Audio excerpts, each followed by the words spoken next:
मेरी ननंद रोज़ रात को मेरे गले लगकर ही अपने कमरे में सोने जाती थी।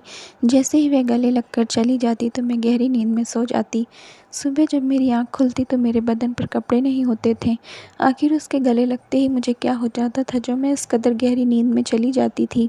एक दिन मैंने अपने कमरे में कैमरा लगा दिया। उसके बाद मैंने कमरे में जो देखा उसे देखकर तो मेरी रूह काँप गई। मैंने देखा कि मेरी ननंद तो कुछ लड़कों। मेरा नाम श्वेता है। मेरी शादी अतुल से 3 साल पहले हुई थी। अतुल के परिवार में उसकी छोटी बहन ममता और अतुल सिर्फ 2 ही थे, क्योंकि अतुल के माता-पिता उसके बचपन में ही गुजर गए थे। उसके बाद अतुल ने ही अपनी छोटी बहन ममता का पालन-पोषण किया और उसे पढ़ाई-लिखाई करवाना शुरू किया। अतुल पढ़ाई के साथ-साथ एक प्राइवेट कंपनी में काम करते थे। जब से मैं इस घर में आई हूँ, पूरे घर की ज़िम्मेदारी मैं उठा ली हूँ। अब अतुल काम में अच्छे से ध्यान देने लगे, क्योंकि पहले उन्हें अपनी छोटी बहन ममता का भी ध्यान रखना पड़ता था, लेकिन वह ज़िम्मेदारी मैं अब अपने सर पर ले ली थी। अतुल अच्छे से पढ़ाई के साथ-साथ अपनी नौकरी पर ध्यान देने लगे थे। खैर ऐसे ही दिन निकल गए थे। आज सुबह-सुबह बहुत ज़्यादा खुशी का माहौल बना हुआ था, क्योंकि अतुल की मेहनत रंग ले आई। अतुल काम के साथ-साथ पढ़ाई में भी बहुत आगे थे और हमेशा से ही दिन-रात मेहनत करते थे, जिसका फल उन्हें आज मिल चुका था। अतुल एक सरकारी नौकरी पर लग चुके थे। इतनी बड़ी पोस्ट पर सरकारी नौकरी लगना कोई आम बात नहीं थी, लेकिन अतुल ने यह सब कर दिखाया। अब तो मेरी खुशी का ठिकाना नहीं रहा, क्योंकि मैं भी अब पूरे गर्व के साथ कह सकती हूँ कि मेरा पति एक सरकारी नौकरी करता है। क्योंकि अक्सर मुझे अपनी सहेलियों के बीच यह सुनने को मिलता था कि तुम्हारा पति तो प्राइवेट कंपनी में काम करता है, लेकिन हमारे पति तो एक सरकारी नौकरी करते हैं। क्योंकि मेरी जितनी भी सहेलियाँ थीं वह सब घमंडी थीं। मुझे उनकी बातों का बुरा नहीं लगता था, लेकिन कहीं न कहीं मेरे मन में यह ज़रूर था कि अतुल को भी सरकारी नौकरी लगे, और अतुल ने आज वह कर दिखाया। खैर अब हमारे अच्छे दिन आ चुके थे। ममता की भी पढ़ाई-लिखाई अच्छे से हो रही थी। ममता की उम्र 18 साल की थी। उसने कॉलेज में प्रवेश किया था। अब ममता की पढ़ाई के साथ-साथ मेरी भी ज़िम्मेदारियों को अतुल बखूबी निभाने लगे।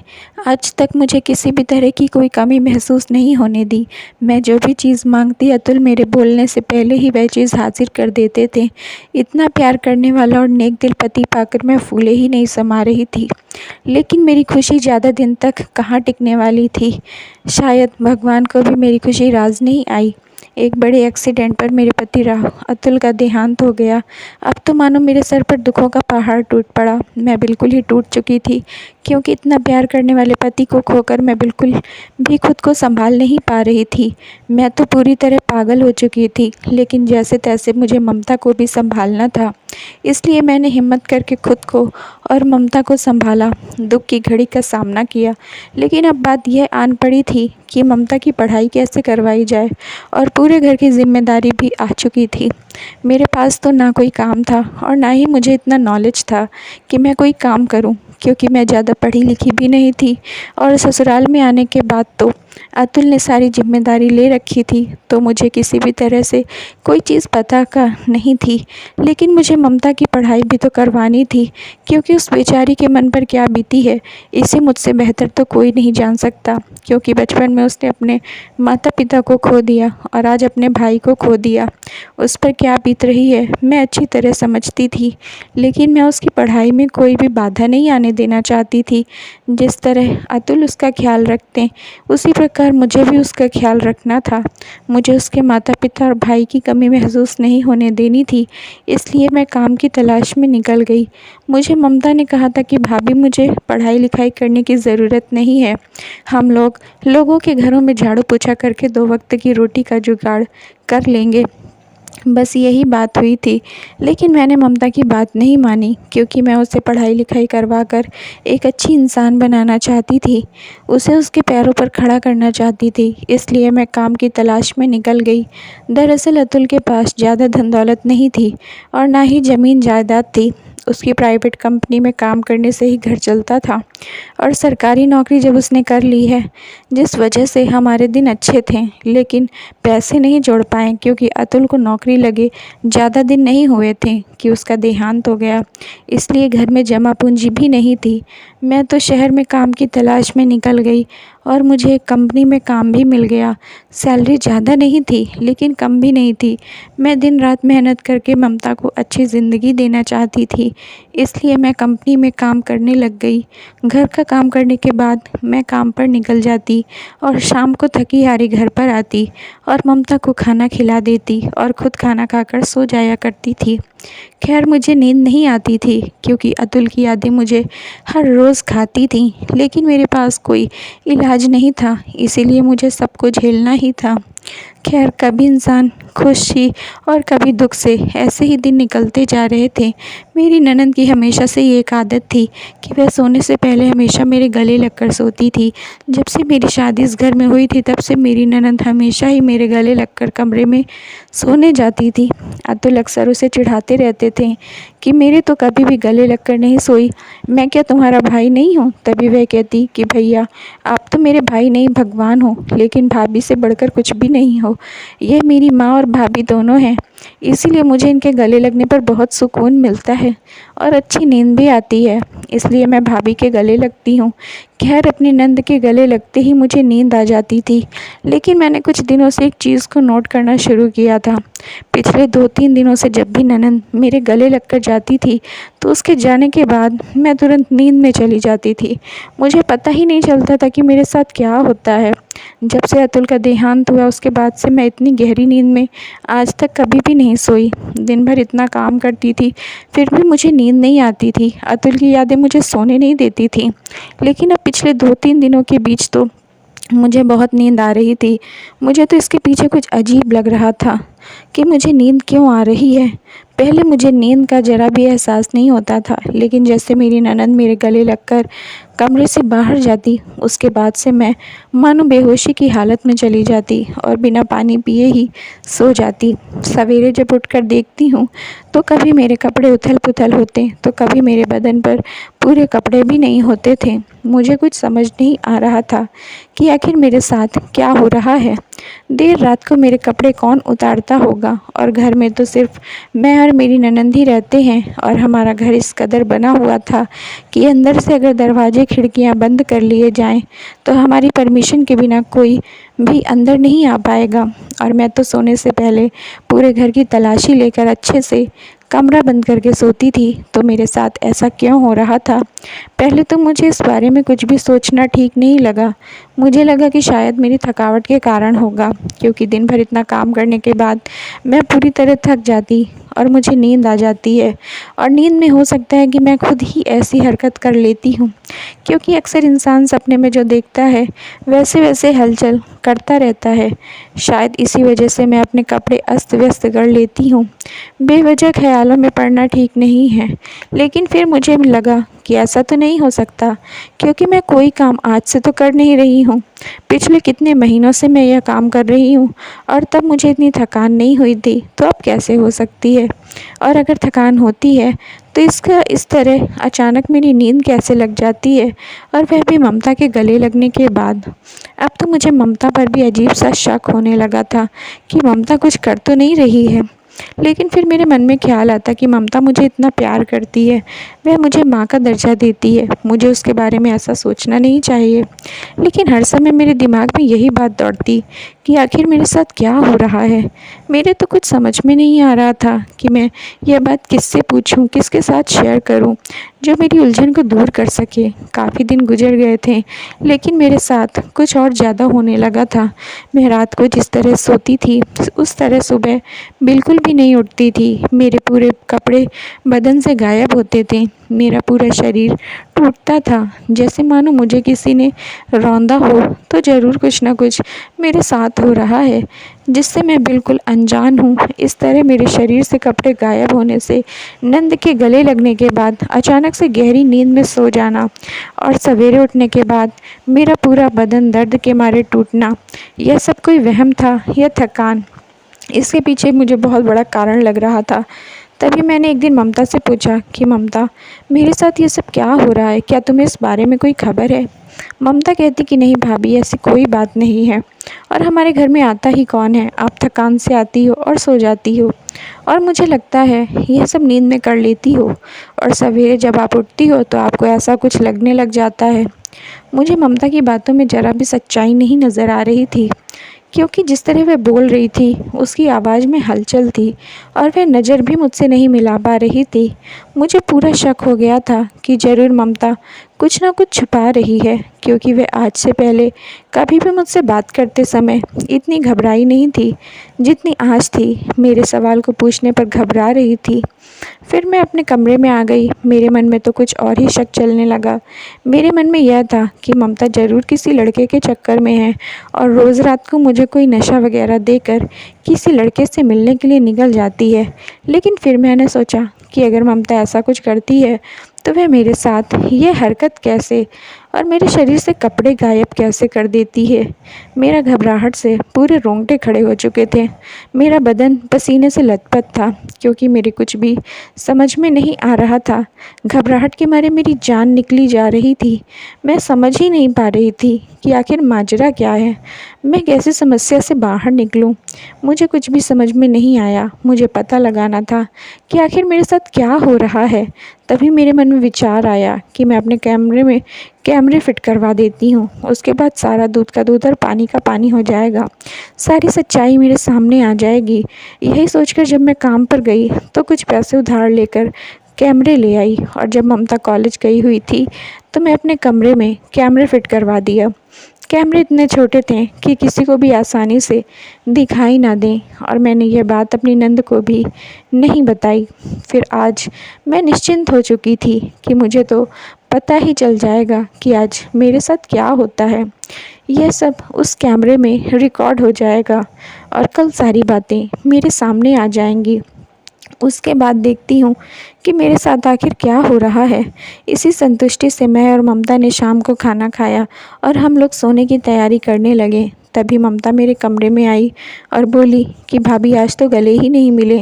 लेकिन पता नहीं क्यों मेरा मन बिल्कुल भी नहीं कर रहा था कि मैं ममता से गले लगूं, क्योंकि जब ममता के गले से लग जाती हूँ उसके बाद से मेरी हालत ऐसी हो जाती है कि मैं चाह कर भी अपनी आँखों को खोल नहीं पाती।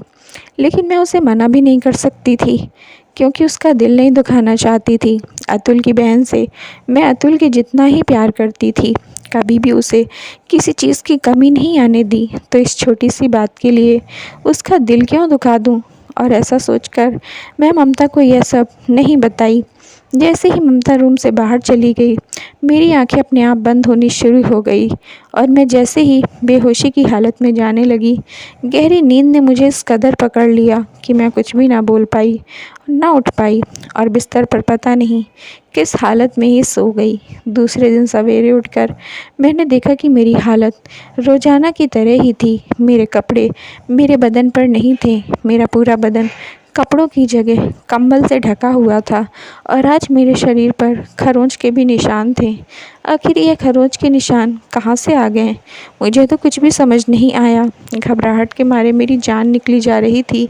पूरे शरीर में इतना दर्द हो रखा था कि मुझे अपने बिस्तर से खड़े होने में इतनी ज़्यादा तकलीफ़ हो रही थी कि जैसे तैसे मैं बिस्तर से खड़ी हुई और ममता के लिए खाना तैयार कर दिया। उसके बाद जब ममता कॉलेज के लिए निकल गई तो मैंने झट से लैपटॉप निकाला और सब कुछ देखने लगी। उसके बाद जो मैंने कैमरे के अंदर देखा, उसे देखा तो मेरी हालत ख़राब हो गई। मैं खुद को जैसे संभाल ही नहीं पा रही थी। आखिर मेरे साथ हो क्या रहा है। भगवान ने वैसे ही मेरे ऊपर इतने जुल्म कर दिए हैं। अब यह कौन सा नया जुल्म था जो बाकी था। मैंने देखा कि मेरे कमरे में दो लड़के आते हैं और मेरे बदन से पूरे कपड़े उतार कर मेरे साथ गंदी हरकतें करनी शुरू कर देते हैं और मुझे जानवरों की तरह नोच रहे होते हैं। लेकिन मैं तो टस से मस नहीं हो रही थी। मुझे कुछ भी पता नहीं था कि मेरे साथ क्या हो रहा है। मैं तो बिल्कुल एक ज़िंदा लाश की तरह हो गई। बड़ी देर में दोनों लड़के मेरे बदन को नोचते हुए मुझे उसी हालत में छोड़कर कमरे से बाहर चले गए। उसके बाद कमरे में कुछ भी दिखाई नहीं दिया। मुझे तो समझ ही नहीं आ रहा था कि ये लड़के अंदर अपने आप कैसे आ जाते हैं। मैं तो सोने से पहले पूरे घर को अच्छी तरह से बंद करके सोती हूँ, लेकिन अब जो शक की सुई थी वह सीधी ममता के ऊपर ही जा रही थी। क्योंकि उसके अलावा तो कोई घर में था ही नहीं। लेकिन ममता भी मेरी तरह एक लड़की थी। वह ऐसा कैसे कर सकती है? लेकिन अब तो पूरी सच्चाई ममता के मुंह से ही पता चल पाएगी। मैं गुस्से से पूरी तरह आग बबूला हो गई थी। मुझे ममता के ऊपर इतना गुस्सा आ रहा था कि उसे कॉलेज में जाकर ही घसीटते हुए घर पर लेकर आई। उसने मेरे प्यार का इतना नाजायज़ फ़ायदा उठाया। मैंने उसे अपनी सगी बहन की तरह पाला पोसा। इतने दुखों को झेल कर भी उसकी पढ़ाई लिखाई में कोई कमी नहीं आने दी। उसकी हर एक डिमांड को पूरा किया। लेकिन उसने यह सब किया। अब पूरी सच्चाई जानने के लिए मैं ममता को आने का वेट करने लगी। शाम को जब ममता कॉलेज से वापस आई तो मैंने उससे कहा कि मैं उसे कमरे में घसीटते हुए ले जाने लगी। ममता बोली, भाभी क्या हो गया? आप ऐसा मेरे साथ क्यों कर रही हैं?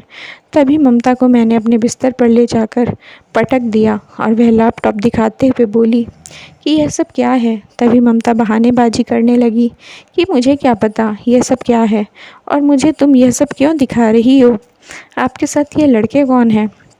तभी मैंने ममता को खींचकर एक थप्पड़ दे मारा और बोला कि ज़्यादा भोली बनने का नाटक मत करो मेरे सामने। सच सच बता दो, वरना मुझसे बुरा कोई नहीं होगा। तभी ममता की आंखों में आंसू आ गए। वह हाथ जोड़कर मेरे सामने खड़ी हो गई। वह कहने लगी कि भाभी मुझे माफ़ कर दो, मैं लालच में अंधी हो गई थी। दरअसल कॉलेज में लड़कियां हर रोज़ नए नए कपड़े पहन कर आती थीं और हर रोज़ बड़ी बड़ी पार्टियों में जाती थीं, लेकिन मेरे पास कुछ नहीं था। तभी सब लोग मेरा मजाक बनाने लगी कि तुम्हारे पास तो पार्टी करने का पैसा ही नहीं है। तभी मुझे बहुत गुस्सा आता था। इसलिए मैंने प्लान बनाया कि क्यों ना मैं आपको धंधे में डाल देती हूँ, क्योंकि बताकर तो आप धंधे में जाने वाली हो नहीं। इसलिए मैंने धोखे से आपको धंधे में डालना चाहा और उसके बाद जो पैसे आते थे उससे मैं कॉलेज में अपनी शान बढ़ाती थी। जब से मैं कॉलेज में ज़्यादा पैसे लेकर जाने लगी तब से लड़कियां मेरे आगे पीछे घूमती थी, मेरी हर बात मानती थी। मैंने ममता से कहा कि तुम यह सब करती कैसे थी? तभी ममता कहने लगी कि भाभी मैं अपने हाथ के ऊपर बेहोशी की दवा लगा कर आती थी और जब मैं आपसे गले मिलती थी तो मैं आपको अपना हाथ सूंघा देती थी, जिससे आप बेहोश हो जाती थी। आप बेहोशी की हालत में चली जाती थी। वह बेहोशी की दवा इतनी ज़्यादा तेज़ थी कि उसे लेने के बाद 12 से 13 घंटे तक इंसान उसमें चाह कर भी बाहर नहीं आ सकता। फिर मैं बाहर जाकर अपने हाथ धो लेती थी। फिर कुछ लड़के आपसे संबंध बनाते और फिर वह लड़के मुझे ढेर सारे पैसे देकर चले जाते। जब इतने सारे पैसे आने लगे थे मेरे मन में भी और ज़्यादा लालच पैदा हो गया और मैं यह काम रोज़ाना करवाने लगी। मैंने सोचा कि आपको कुछ भी पता नहीं चलेगा। सवेरे जब आप उठेंगी तो आपको भारी भारी लगेगा और आप सोचेंगी कि हो सकता है थकावट के कारण है। मैंने यह ज़रा भी नहीं सोचा था कि आपको सब कुछ पता चल जाएगा। और रही बात आपके शरीर पर कपड़ा पहनने की, तो मैं उन लड़कों को कहती थी कि आपको वापस से कपड़ा पहना दें, लेकिन वह लड़के जाते समय आपको कपड़े पहना कर नहीं जाते थे, आपको इस हालत में छोड़ जाते थे। अब तो मुझे खुद पर भी शर्म आ रही थी कि मैं कैसी नंद की भाभी हूँ जो इतनी गिर सकती है। तभी ममता हाथ जोड़ते हुए बोली कि भाभी मुझे माफ़ कर दो, मैं अपनी झूठी शान के लिए यह सब कर बैठी। तभी मैंने ममता को धक्के देकर कमरे से बाहर निकाल दिया और अपना कमरा अंदर से बंद कर लिया और ज़ोर ज़ोर से रोने लगी। मुझे खुद विश्वास नहीं हो रहा था कि मैं यहाँ तक पहुँच जाऊँगी। मैं बार बार अतुल से माफ़ी मांग रही थी कि मैं आपकी बहन को संभाल नहीं पाई। वह एक ऐसे रास्ते पर चल पड़ी है जिसका मैं चाह कर भी ख्याल नहीं कर पाई। मैं ममता के लिए इतना कुछ किया था। मैंने अतुल के जाने के बाद जब से काम करना शुरू किया था उसके बाद से जो भी पैसे थे मैं वह ममता की पढ़ाई में ही उसके ऊपर लगा देती थी। मैंने आज तक एक जोड़ी साड़ी तक नहीं ली। मैंने सोचा कि ममता को किसी चीज़ की कमी ना हो, लेकिन मेरे प्यार का मतलब ममता ने गलत फ़ायदा उठाया और उसने मेरे साथ वह हरकत कर दी जो करने से पहले इंसान 100 बार सोचता है। मुझे ममता पर बार बार गुस्सा आ रहा था, लेकिन मैं क्या कर सकती थी। मैं अपने दुखी मन से रोते हुए अपने बिस्तर पर पड़ी रही और बार बार अतुल को याद करने लगी। मैं सोच रही थी कि ममता ने यह सब करने से पहले ज़रा भी नहीं सोचा। अपनी झूठी शान बनाने में इतनी अंधी हो चुकी थी कि उसने मेरे बारे में ज़रा भी ख्याल नहीं किया। मेरी इज़्ज़त के साथ इस तरह खिलवाड़ करके उसे क्या हासिल मिला और कॉलेज में अपनी झूठी शान बनाए रखने के लिए उसने ऐसी गलती कर दी थी जिसकी माफ़ी उसे अपनी ज़िंदगी में कभी नहीं मिल सकती थी। लड़कियां पार्टियां करती हैं तो उनके बाप अमीर हैं इसलिए करती हैं, किसी की बराबरी करने से क्या फ़ायदा। जब हम लोगों की अपनी औकात नहीं है तो हम लोग बड़े लोगों के साथ बैठते ही क्यों हैं।